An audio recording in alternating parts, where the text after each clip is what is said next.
Good morning, everyone. Happy Friday. Hopefully, you guys all are having such a beautiful day. So this is the second Friday in July. Like this week is already going by so crazy. But I wanted to so basically, there's a lot of news right now about TikTok possibly getting banned, or so it has been banned in India and possibly getting banned here in the U.S. So I thought, why not make a live around this central topic? Was hear me out. The news that is happening here has the potential to not impact everyone directly, but inadvertently and really actually almost directly, because this hits upon a common note that I see all the time where people put a lot of eggs in one specific basket. And again, as a content creator, as someone, I definitely have more of my eggs into the LinkedIn basket than anything else.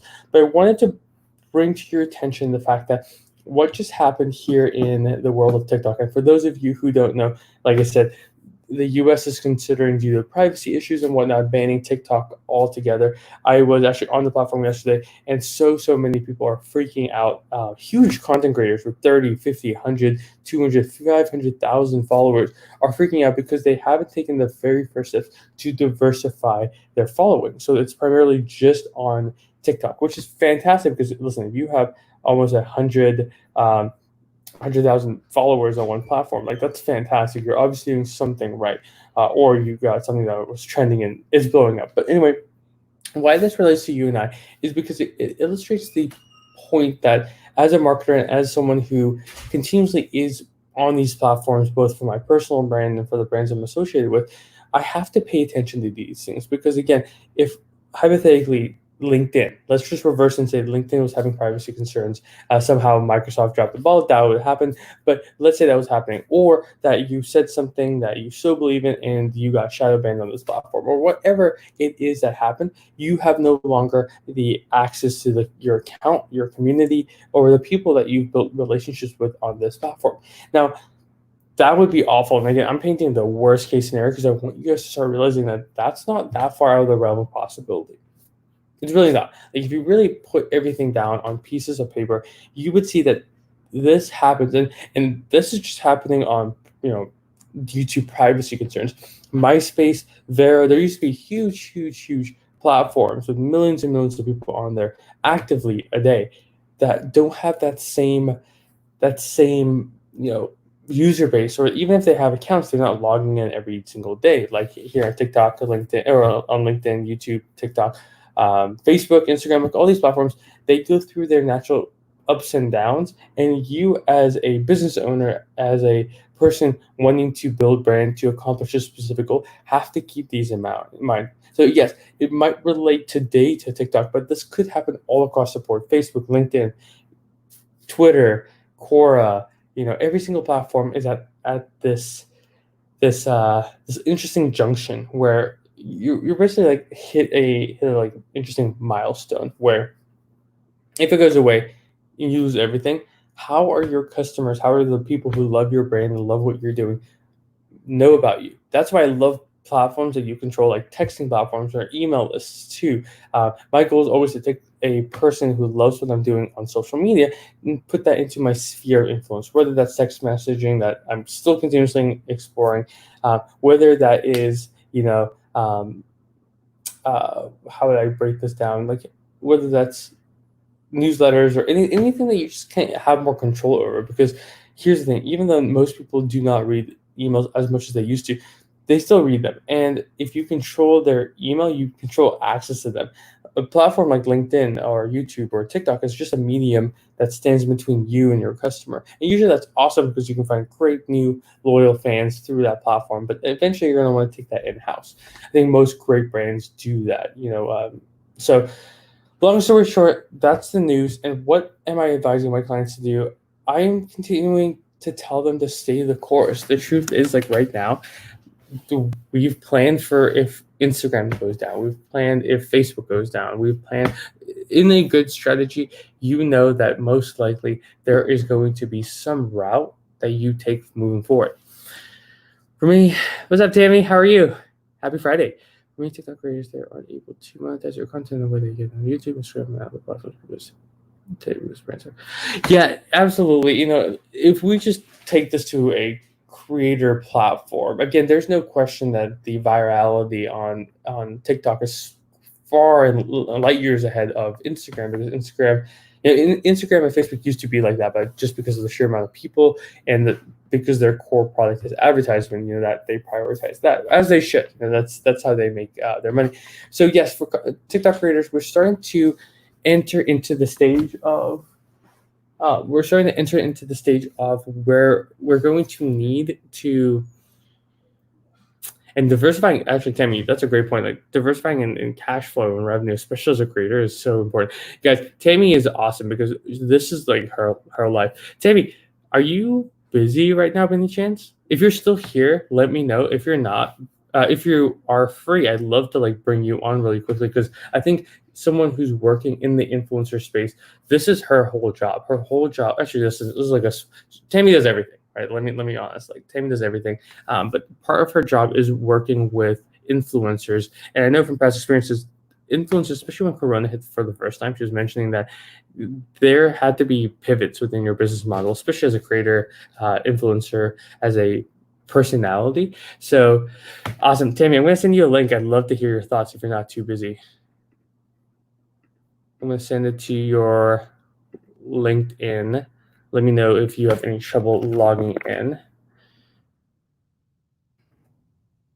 Boom, boom, boom.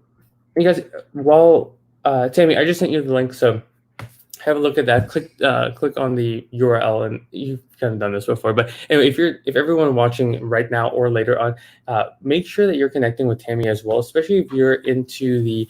I don't want to classify it as the exploratory marketing space, but if you are looking at how influencer marketing is evolving, how people are really thinking about what's the next iteration of marketing, Tammy's on the forefront. Like I like to pride myself in knowing what's going on, but she is so vested into this area. I would highly, highly, highly recommend that people connect with her.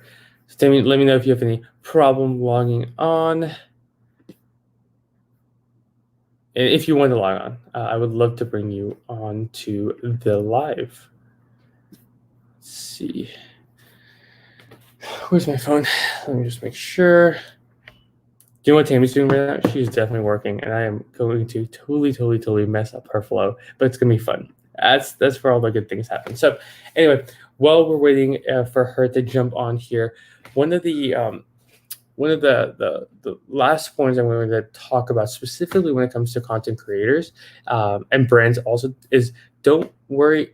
Remember that the content that you're posting, if it's still true to you, your brand, and your audience, even though it goes away on LinkedIn, or even though it goes away on any platform, there's still value in the content. So don't think, oh, like TikTok's going away, I'm going to lose all the content. Right now, that's something you should be doing. You should be archiving, saving, putting all those hard or putting all that invested time into something that you can control. Google Drive, Dropboxes. Make sure that you're saving this content, because you never know. Maybe the platform goes through a little bit of a glitch, and then it comes back, but everyone is starting from zero. That would actually be fun. I was talking to someone early on in my career about social media, and we were thinking about the social media platform and this idea that everyone for every 6 months or something like that, you start a new platform, right? And I'm gonna bring in Tammy here. We'll talk about this idea later. Good morning. Good morning. Fresh out of the shower. Happy to be on. When I saw you, I was like, you know what? There's no one better to understand what's going on right now, because it's kind of happening in the moment. And I know from your career working with influencers, you've had a glimpse of, okay, advertisers are pulling out as soon as COVID hit. How do we move forward? And I think I haven't personally gone through that, but you've had a lot of hands-on help. So what do you think about this whole TikTok thing? I think there's a lot to unpack here. Number one, I think because, is it based in China? It is. Okay. I think because a lot of the other platforms, Facebook, Instagram, LinkedIn, those are US based, and there's US regulations around those. I think TikTok might be the first one that other governments, including the US government, is like, wait a minute, what is this? What are the privacy concerns?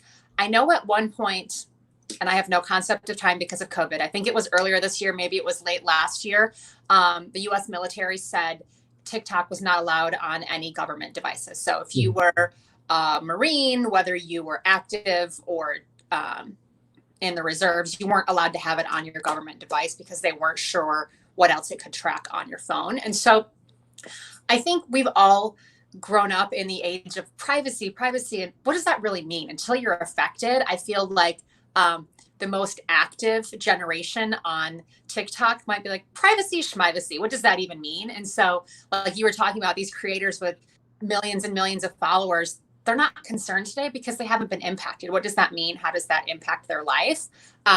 So I said there's a lot to unpack, and there is. But what I think is most interesting is that on the influencer marketing side at Find Your Influence, when we're working with brands, we're not getting a lot of brands requesting TikTok because it's not just the privacy, but the APIs aren't there. We're not able to pull in data. How are charging for it? Some people are saying they're charging 2 to 5 cents per view. So we're so in the early stages of that when it comes to that influence for brands to use it. I think there's just a lot to still figure out, and we're wading in right now, and we need to really crawl before we walk, before we run.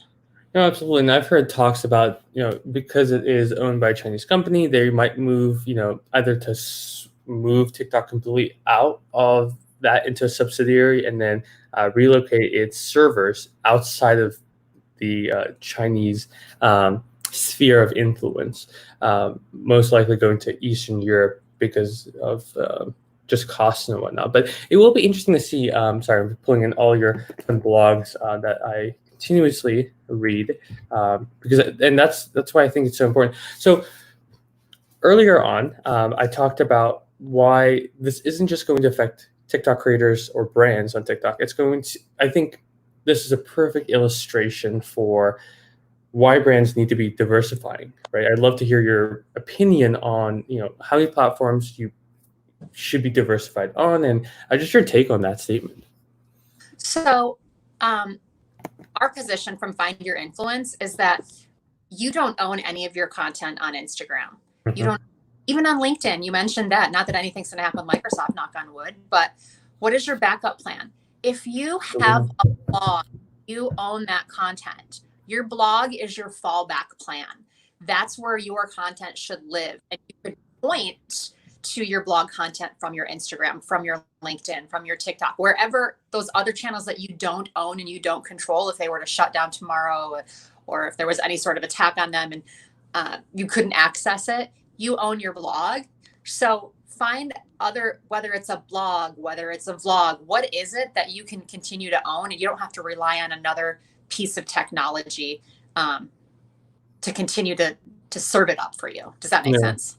No, and that's why I was kind of alluding to the fact of like newsletters and text messaging platforms, something that you kind of have a vested interest, because again, this is free. Like TikTok, LinkedIn, they're free platforms for users.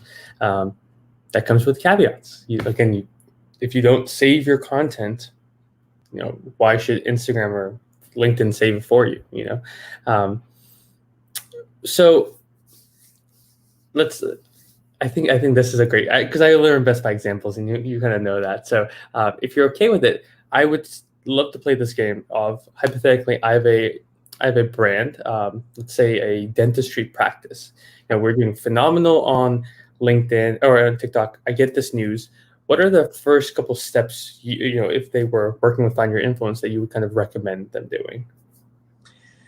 Well, the content that they've created for TikTok, they've probably edited it in a software somewhere else and then uploaded it to TikTok. So make sure whatever you have on TikTok lives somewhere else too. That video, you have it stored in the cloud, whatever software you were editing in, have that stored somewhere else. So if TikTok is gone, you still have that content somewhere else. Because if it disappears, I don't think you can just make a phone call and be like, hey, can I borrow my videos back really quickly?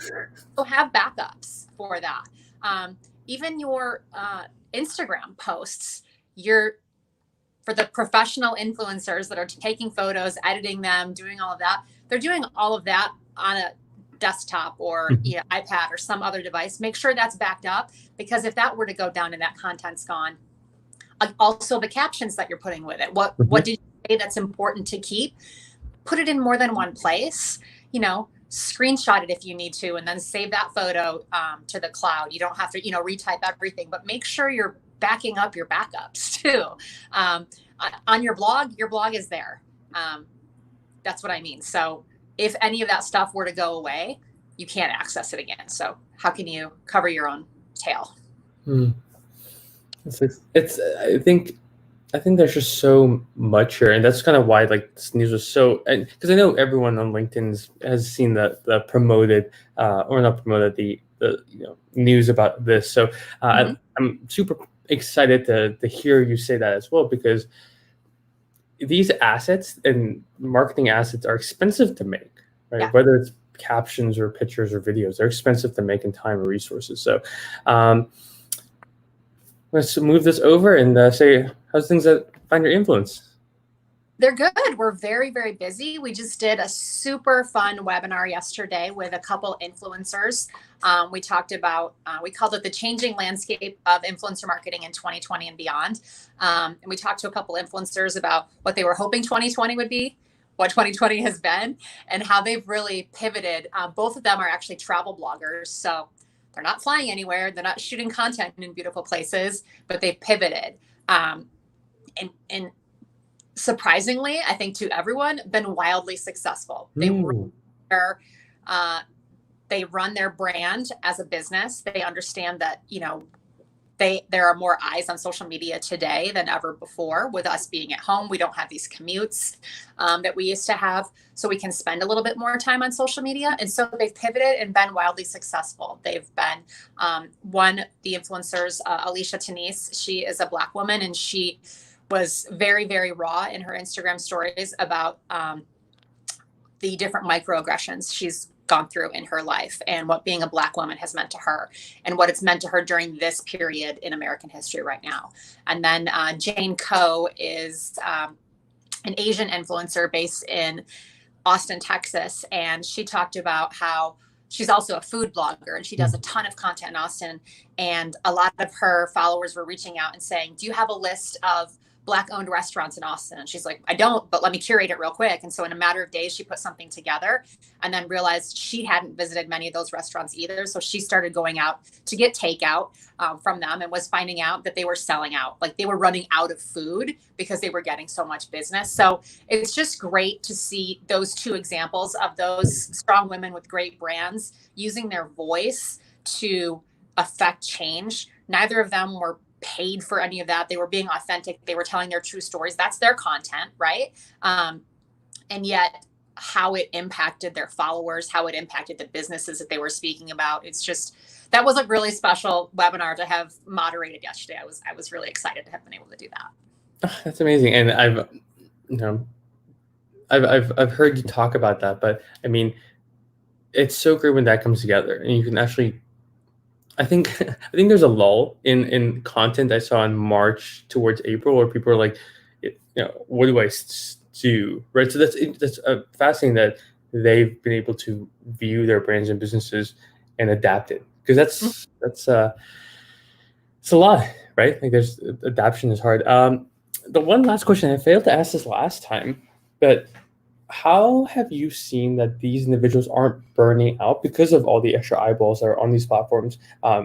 As a creator, like, that makes me want to create more because I have a bigger audience. How are you advising the influencers you work with or yourself to kind of not get burnt out from social? I think that's a really good point. Alicia, the Black woman that I referenced, early in June, she was getting 3 hours of sleep a night. She was burning herself out. It wasn't the content that was creating. It was all that was going on in the world, the rioting, all of this, the injustice. And that was weighing on her heart and soul very hard. And so, as a friend, I was saying, please take time for yourself. Like, don't feel like you owe anyone anything. And, I know she was hearing that from a lot of people as well. So I know she took that to heart.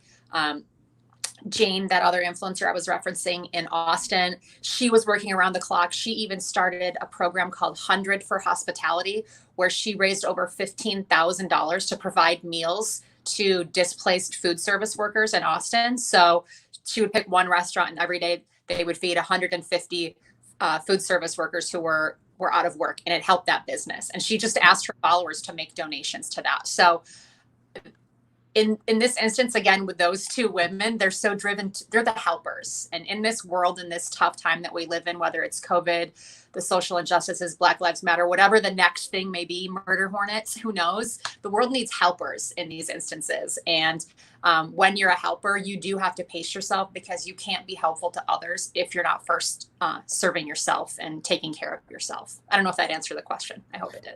Oh, absolutely did. I mean, it's so easy now that you're at home, and we've talked about this extensively too, is like you can always work. Yeah. And I love that. So to be honest, Tammy actually inspired this of me, is where I have really taken like certain times very seriously for digital, and then not. So on weekends, I have whole afternoons blocked off where I'm not on my phone, which is really weird, because weekends used to be the one place where I would be on my phone. So Tammy, any last words or anything for everyone watching about TikTok, the news, tips, or anything? Thanks for having me on when I'm legit just out of the shower. Have a conversation. Oh, I've got some things to say. Oh, listen, like this is the Nico Live show. Like we are honest here. This is the raw and dirty. This is the truth. Plus, I appreciate you for jumping on, because I think people are gonna find a lot of value in that. So I'm gonna end it here. We'll chat a couple minutes later. Bye, guys. Have a good weekend.